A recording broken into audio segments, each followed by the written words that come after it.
Hey everyone, so today I'm going to tell you about my next project. I just finished Home in One for Seth Pierman and All Square Golf Academy, and now I'm getting ready to start my next project for Chris Stevens, who is a good friend of mine, known him since elementary school. Some of you may know him as the owner of Eurotech Classics in Frederick County in Thurmont, Maryland, or as one of the hosts of Discovery Channel's Garage Rehab. So Chris just reached out to me. He wanted a gift for his girlfriend, and I really was looking forward to this because I've known Chris for man, almost 30 plus years, and Chris and I spent a lot of time together when we were in our early 20s. We attended the same high school, middle school, elementary school, and then he moved up to Frederick County first out of all of our friends.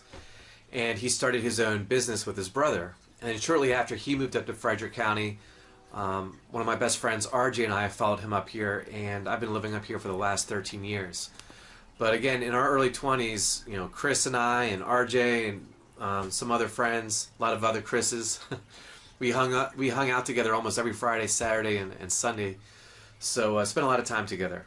And one reason why I'm so pumped about this project is not only because Chris is just an old school friend of mine, but Chris was also a really big inspiration to me.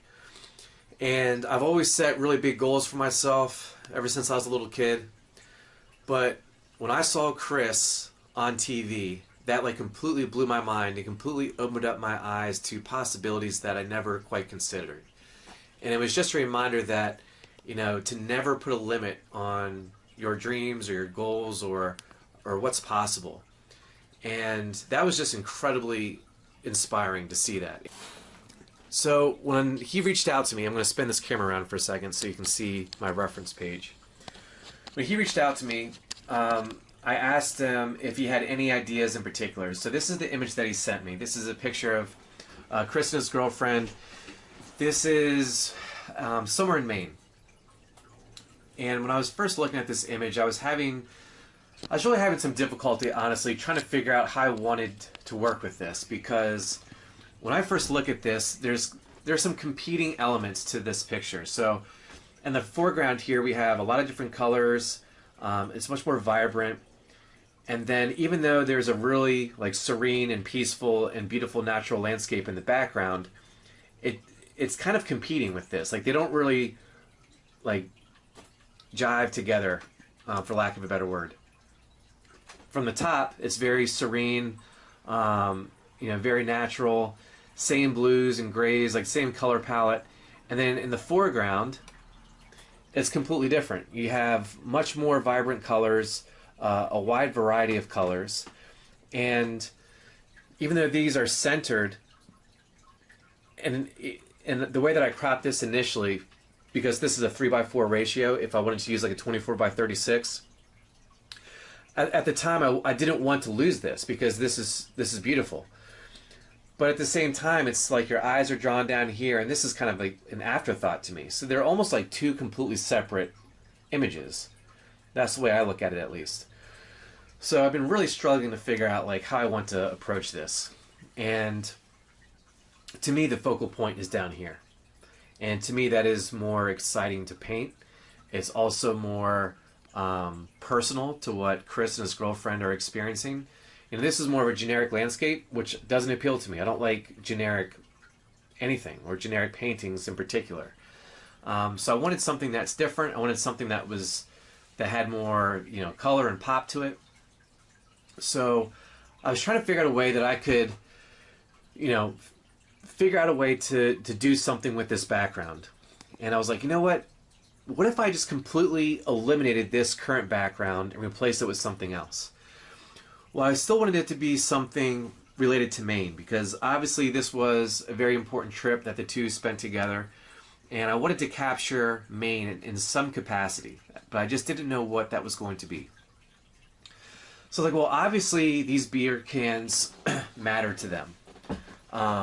Whether it's just the way they look, whether it's their favorite beer, whether it's representative of the brewery that they went, where they purchased them, I don't know. But there's some sort of importance associated with these cans. So I started to research Allagash just to learn more about it. And it turns out that Allagash is a Maine brewery. And I was like, that's it. That's my main connection. And not only that, but if you look closely, there's a natural landscape on the can. And I was like, well, that's perfect. That's exactly what I'm going to do, because it solves all of my issues.